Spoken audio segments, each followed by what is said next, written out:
Huygens के सिद्धांत का पहला कथन कहता है कि किसी भी तरंगाग्र के सभी बिंदु एक नए विक्षोभ की तरह कार्य करते हैं, जिन्हें हम द्वितीयक तरंगिकाएं कहते हैं। और ये द्वितीयक तरंगिकाएं हर दिशा में प्रकाश की चाल से गमन करती हैं।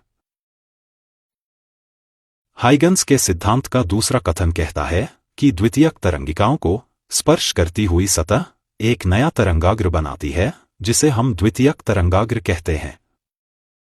आइए इसे हम विस्तार में समझते हैं। मान लीजिए कि एक बिंदु स्रोत से गोलीय तरंगाग्र उत्सर्जित हो रहे हैं। हाइगन्स के सिद्धांत के अनुसार इस तरंगाग्र का हर एक बिंदु एक नए विक्षोभ का स्रोत बन जाता है। मतलब हर एक बिंदु प्रकाश स्रोत की तरह काम करता है। अब इन हर एक बिंदु से गोलीय तरंगें बनती हैं, जो हर दिशा में प्रकाश की चाल से गमन करती हैं। और इन तरंगों को हम द्वितीयक तरंगिकाएं कहते हैं। अब मान लेते हैं कि प्रारंभ में समय t बराबर 0 पर इन गोलीय तरंगों की त्रिज्या 0 है, क्योंकि सभी तरंगों की चाल समान है। इसलिए एक निश्चित समय अंतराल बाद जो त्रिज्या होगी वह चाल और समय का गुणनफल होगा।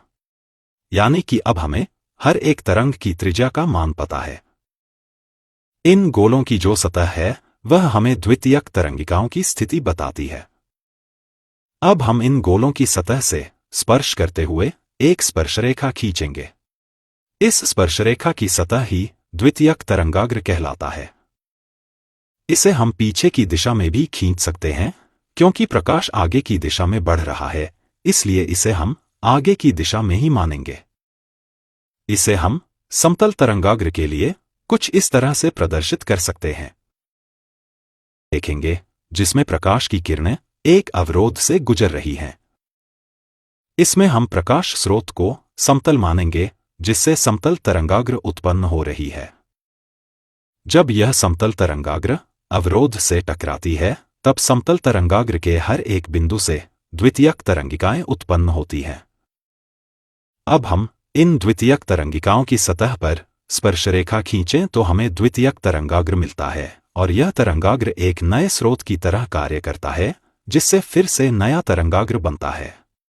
ये प्रक्रिया लगातार चलती जाती है और इसी कारण प्रकाश सीधा न जाकर अलग अलग दिशाओं में फैल जाता है, जिससे छिद्र के मुकाबले में एक बड़ा प्रकाश बिंदु बनता है। हाइगन्स का सिद्धांत तरंगाग्रों के व्यवहार की व्याख्या करता है।